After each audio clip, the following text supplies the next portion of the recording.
Breaking overnight, the unthinkable has happened. America's breadbasket just got cut off from the world's largest buyer. And the tremors you're feeling right now? They're not earthquakes, they're the sound of a trillion-dollar agricultural empire cracking under Trump's political miscalculation. President Trump woke up this morning to news that should terrify every farmer from Iowa to Kansas. China just slammed the door shut on American grain. Not with threats, not with warnings, but with a surgical economic strike that's already sending commodity prices into free fall. Here's the kicker. This isn't just about wheat. This is about the brutal realization that when you play hardball with the world's second largest economy, sometimes the ball comes screaming back at your face. And right now, that ball is aimed directly at Trump's voter base. At 6:47 a.m., Trump fired off his first angry tweet. China's unfair wheat ban is a disgrace. American farmers are the best in the world, and China knows it. But here's what Trump doesn't want you to know. While he was busy tweeting threats, China was quietly building alternative supply chains that bypass the United States entirely. The numbers are staggering. In 2024, China imported over 140 million metric tons of wheat globally. The United States supplied 30% of that demand, generating over $18 billion in revenue for American farmers. Let that sink in. That's mortgage payments in Nebraska, college tuition in Oklahoma, retirement plans in North Dakota, and as of this morning, all of it just vanished. Here's what actually happened behind the scenes. Beijing didn't announce this with fanfare. They did something far more devastating. They simply stopped answering American calls. Grain traders who spent decades building relationships found their emails bouncing back. Phone calls went straight to voicemail. Contracts worth hundreds of millions were quietly cancelled with generic form letters.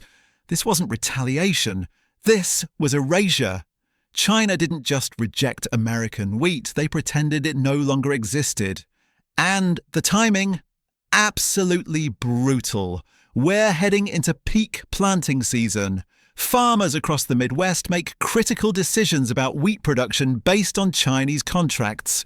Those promises are now worthless. What makes this even more shocking is China's execution. No heated exchanges, no angry statements. Beijing simply activated what analysts call the silent severance protocol. Chinese importers received instructions to source wheat exclusively from Canada, Australia, Argentina, and Russia. American suppliers weren't banned, they were simply ignored. Here's the brutal truth. In commodity trading, being ignored is far worse than being sanctioned. The ripple effects hit immediately. Wheat futures dropped 12% in the first hour. Grain elevators across Kansas reported panic calls from desperate farmers. Farm equipment manufacturers braced for cancelled orders. But wait, it gets worse.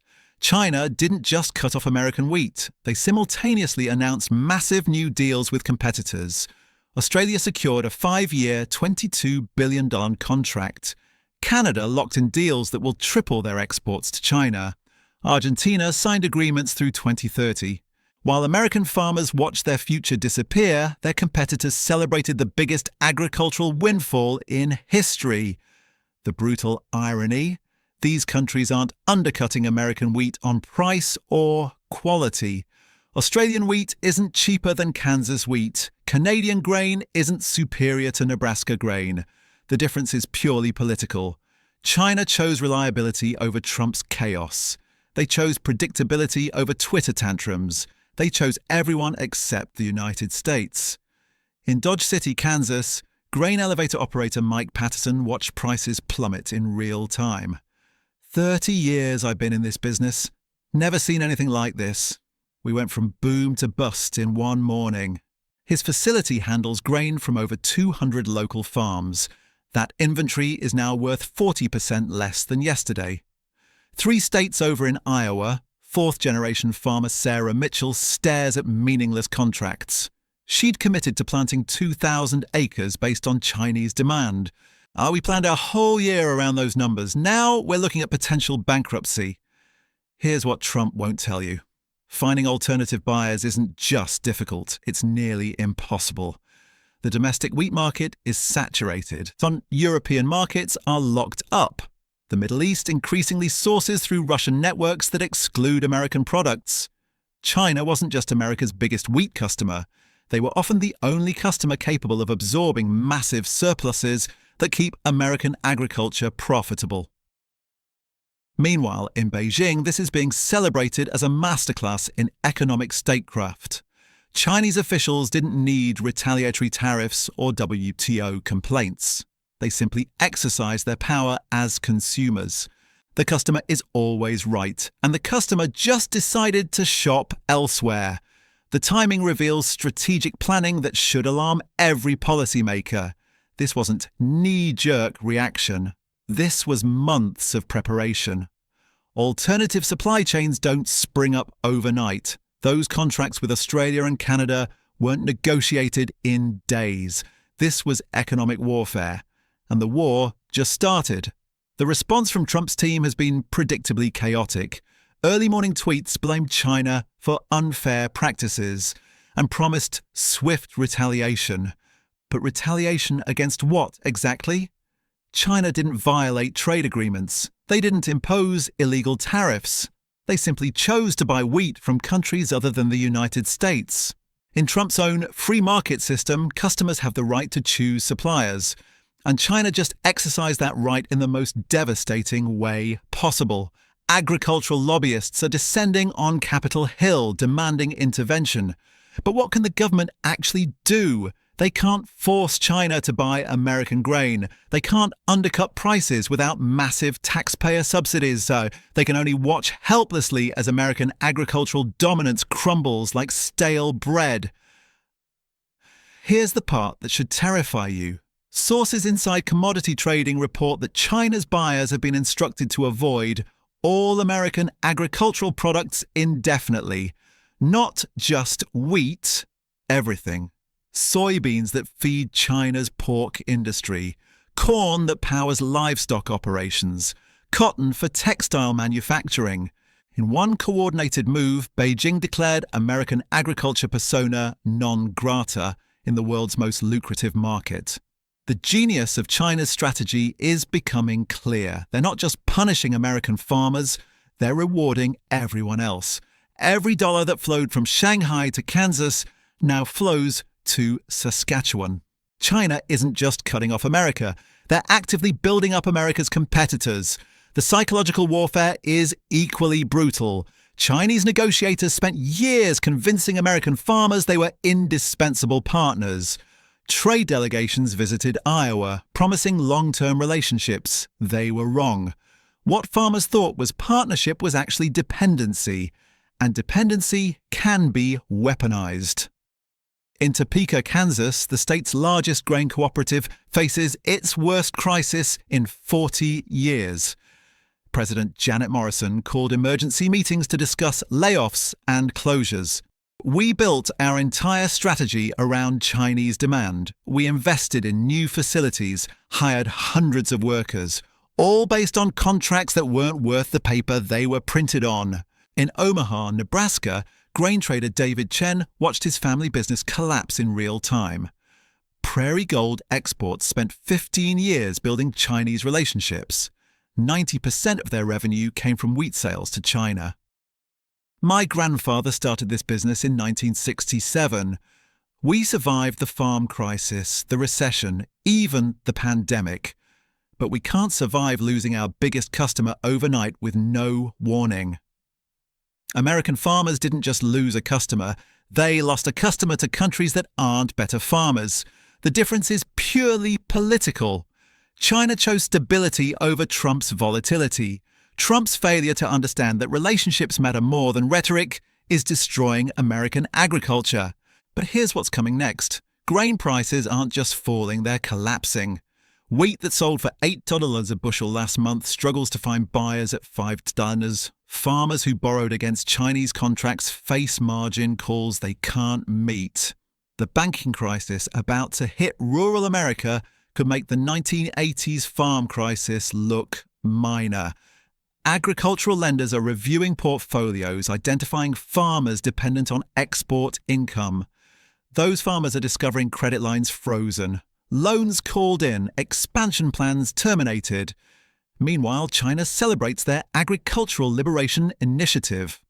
State media portrays this not as retaliation, but as evolution toward reliable partners committed to cooperation. And here's the message China is sending. The contrast couldn't be starker. While American politicians blame China for unfair practices, Chinese leaders calmly explain their decision as simple business. They're not angry. They're not emotional. They're just moving on. And somehow that measured response is more devastating than any denunciation.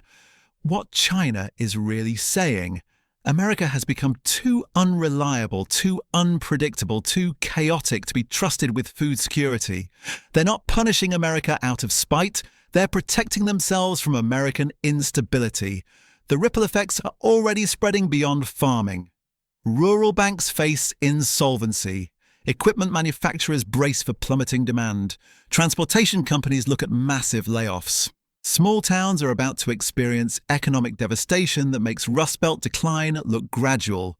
When farmers stop buying equipment, dealers close. When grain elevators shut down, workers lose jobs. When transportation downsizes, drivers get laid off. The entire ecosystem of rural America is collapsing because one customer decided to shop elsewhere, and the customer isn't coming back. Even if relations improve, even if tariffs disappear, even if Trump flies to Beijing to apologize, China's agricultural realignment is permanent. The contracts with alternative suppliers aren't temporary. They're multi-year commitments backed by massive infrastructure investments. China burned the bridges back to American agriculture with the cold calculation of a nation that learned never to depend on an unreliable partner. So where does this leave American agriculture, stranded in a world moving on without them? The infrastructure that took decades to build, relationships that seemed unbreakable, market dominance that felt permanent, all swept away by a nation that decided American grain wasn't worth the risk.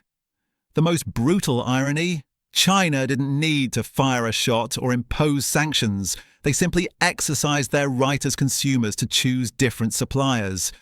This isn't an isolated incident. It's a preview of what happens when trading partners decide they've had enough of American uncertainty and diplomatic chaos. China's wheat embargo is a blueprint other nations are studying. If the world's second-largest economy can decouple from American agriculture, what's stopping them from decoupling from American manufacturing, technology, financial services? The domino effect is beginning. South Korea, Japan, and Vietnam are exploring alternatives to American suppliers. Not because they hate America, but because depending on American exports has become a liability. Meanwhile, the winners celebrate windfall profits that will reshape global farming for decades. Australian wheat producers report order backlogs through 2027.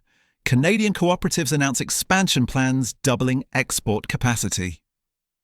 The wealth that once flowed to Kansas and Nebraska now flows to Saskatchewan and New South Wales. Rural communities that voted for Trump, believing his tough rhetoric would benefit agriculture, now face the consequences of that very rhetoric. The populist movement that swept Trump to office was built on restoring American agricultural dominance. Instead, it may have destroyed it permanently. Local newspapers are filled with letters from farmers expressing betrayal and anger at a system that promised to fight for their interests but delivered their destruction instead. As this agricultural crisis unfolds, one question haunts every grain elevator, every farm kitchen, every rural bank. If America can lose dominance in something as fundamental as feeding the world, what else can we lose? This isn't just about wheat or trade. This is about the systematic erosion of American economic power by nations that learn to prosper without us. The world is watching, learning, and adapting. And America, for the first time in generations, is discovering what it feels like to be abandoned by partners who decided they no longer need what we're selling. The breadbasket of the world just became empty, and the customers moved on to other stores. The question now isn't whether American agriculture can recover. The question is whether America itself can survive the loss of economic leverage that took a century to build and mere hours to destroy. This is the new reality. American farmers plant grain nobody wants to buy. American politicians make threats nobody fears, and American economic power withers like wheat in a drought that shows no signs of ending. What do you think? Is this Trump's biggest trade war failure yet? Are we witnessing the end of American agricultural dominance? Drop your thoughts below and let's discuss what this means for America's future. Don't forget to subscribe for more exposés on how Trump's policies are reshaping global power.